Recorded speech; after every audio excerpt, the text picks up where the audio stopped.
Now, let us have a look at types of pronoun. Types of pronoun के बारे में जानते हैं. Pronouns आपके 10 टाइप के होते हैं. In general, pronouns may be of 10 main types. जिनमें पहला जो है known as personal pronoun. थोड़ा सा जानकारी रखते हैं इसमें. पर्सनल प्रोनाउन में क्या होता है कि it is related by name, it is relating to person, it relates to person, it is related to person. Person means all, first person, second person, third person, all. It is related to all person.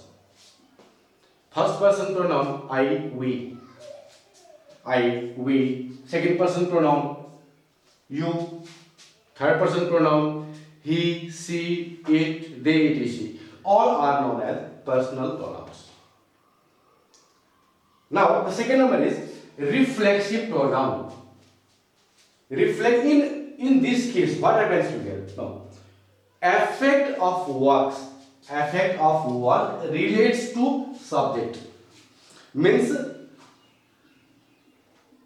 अगर sentence में कोई subject कोई काम कर रहा है तो उसका इफेक्ट जो है सब्जेक्ट के साथ ही आएगा, सब्जेक्ट को ही रेफर करेगा वो. As for example myself, yourself, herself. I did this work my self.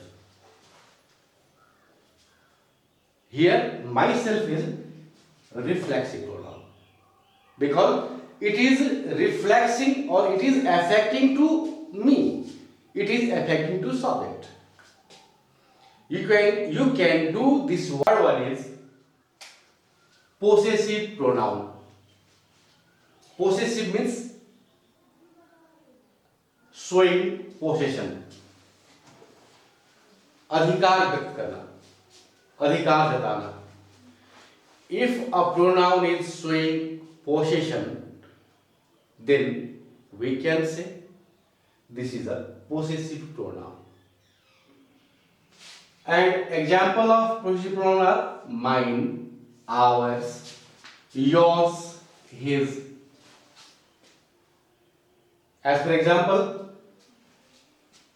this pen is mine, this pen is mine. Here mine means क्या बता रहा है, ये पेन मेरा है. So mine is here possessive pronoun. Like this. The next one is emphatic pronoun. और ये मैंने क्यों बोला कि आपके लेवल में अभी ज़्यादा डिटेल में हम लोग नहीं कर सकते इसको. कुछ इंग्लिश सीख लेने के बाद में आपको फिर से इसके टाइप्स में हम ले चलेंगे. और ये emphatic pronoun is just as reflexive pronoun. Emphatic pronoun और रिफ्लेक्सिव प्रोनाउन जो है वैसा ही है, सेम एग्जाम्पल इज देयर, लेकिन सेम नहीं है. There is a vast difference. लगता सेम है. As you can see here, myself.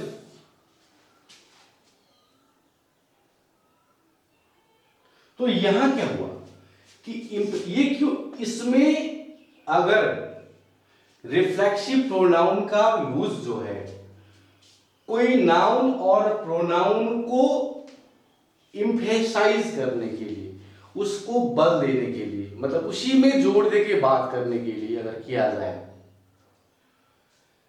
तो उसे हम लोग कहेंगे emphatic pronoun. Emphatic pronoun. You can see और understand this with one example. एक एग्जांपल से आप इसको समझ सकते हैं. जैसे कि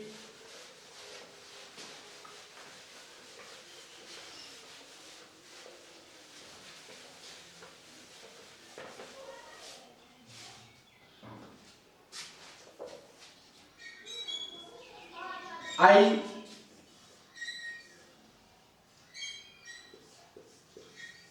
cooked food myself.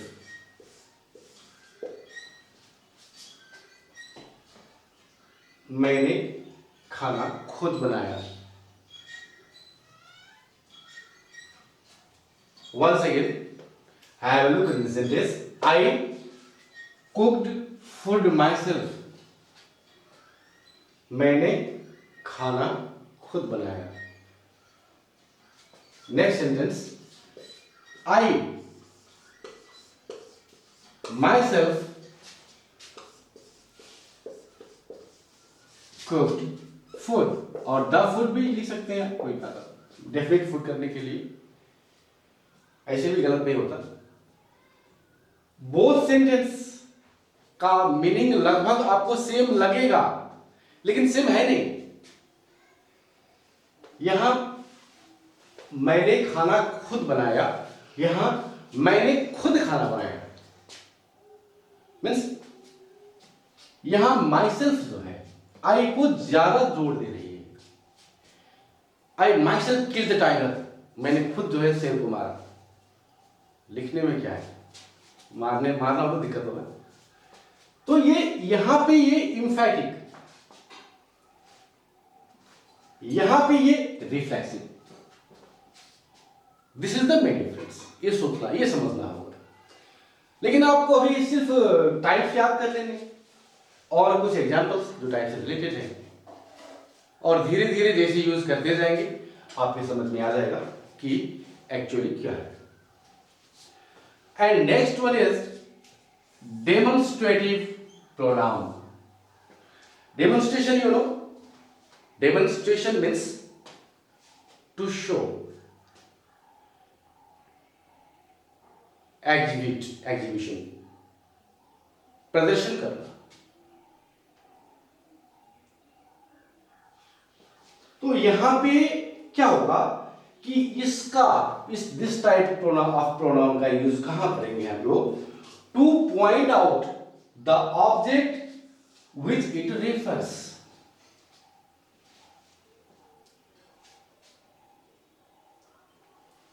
मतलब इसका इस्तेमाल हम लोग कोई ऑब्जेक्ट को दिखाने के लिए, डेमोन्स्ट्रेट करने के लिए यूज करते हैं. Very easy example is this is my pen. This is my pen.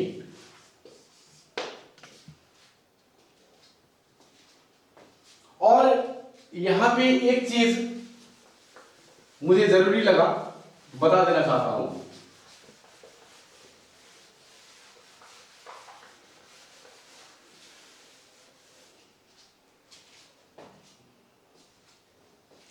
अगर हम इसे इस तरह से लिखें, this pen is mine.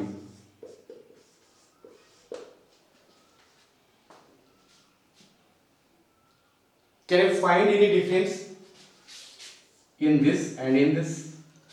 ये दिश में और ये दिश में आपको डिफरेंस नजर आएगा? जनरली नॉट, नहीं आएगा. लेकिन बहुत बड़ा डिफरेंस है. ये दिस जो है ये डेमोन्स्ट्रेटिव प्रोनाउन है. It is demonstrative pronoun. लेकिन ये दिस जो है it is demonstrative adjective. It is demonstrative adjective.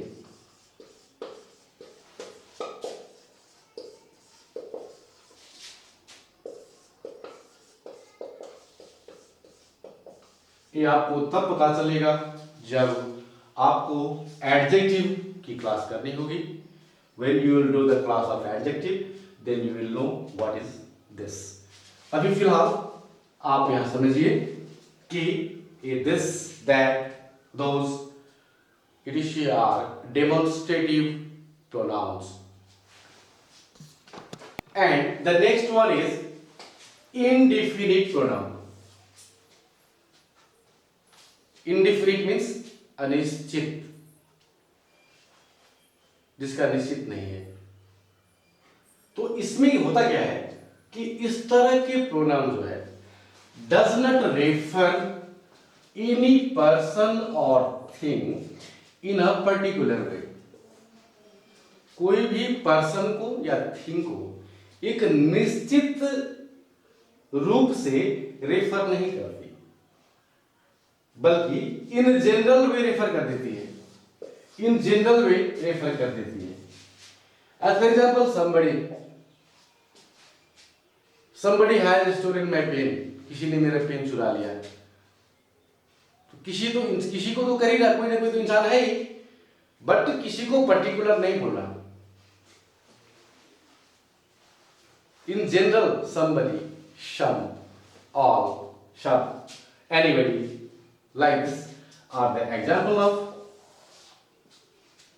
indefinite pronoun. And the next one is distributive pronoun. तो ये distributive क्या है? जब each, either और neither को प्रोनाउंस के रूप में इस्तेमाल किया जाए, उसमें अब इसे आगे जो है हम लोग इसको सिंपली देख लेते हैं, बाद में इसके एक्सरसाइज में सेंटेंस में हम लोग समझ लेंगे। कोई ज़्यादा एम्फेसाइज करने वाली चीज़ें नहीं है इसमें अभी। अगर इज, आइदर और नाइदर को हम प्रोनाउन के रूप में यूज करते हैं तो उसे हम लोग distributive pronoun. And generally only two pronouns are used as reciprocal, each other and one another. ये दो किस्म के प्रोनाउन जो है इसको हम लोग रेसिप्रोकल प्रोनाउन कहते हैं। इसका यूज जो है we should help each other in a crisis, we should help each other in crisis. Crisis में विपदा क्या कहते हैं, आफत विपद क्या कहते हैं उसको, क्राइसिस के टाइम में आपदा कहते हैं शायद, कि टाइम में जो है हमें एक दूसरे को हेल्प करना चाहिए। तो इस तरह से each other, one in other जो आता है वो रेसिप्रोकल प्रोनाउन कहलाता है। अब आगे देखते हैं रिलेटिव प्रोनाउन। ये रिलेटिव प्रोनाउन जो है bye name it shows relation, name के हिसाब से जो है रिलेशन ये शो करता है। जैसे हु, whom, whose, which। आप सेम थिंग को, सेम एग्जांपल को इंटरोगेटिव प्रोनाउन के रूप में भी देख सकते हैं। मैंने पहले बताया था, इससे आगे जो है हम लोग एज पर यूज इसको देखते हैं। तो पहले यही समझ लीजिए, मतलब if a pronoun is showing relation, who, whom, whose, which, etc. एक एग्जांपल देख लेते हैं इसका भी। जैसे कि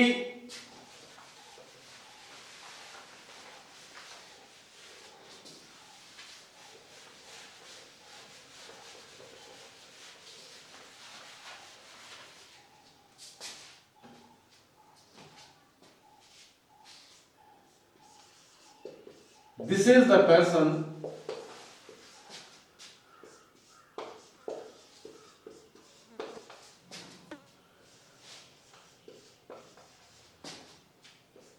whom I met yesterday, whom I met yesterday, yesterday।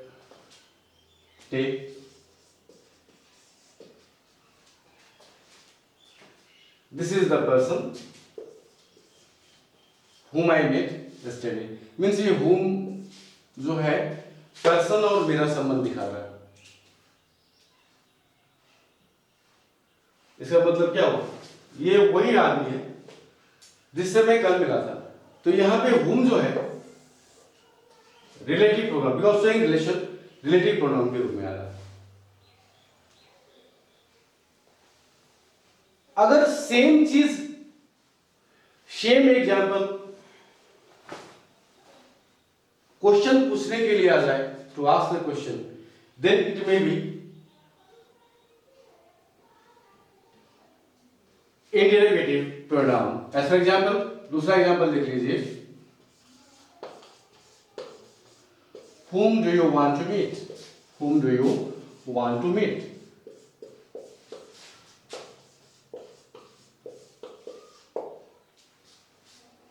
The same word once as relative pronoun and once as interrogative pronoun.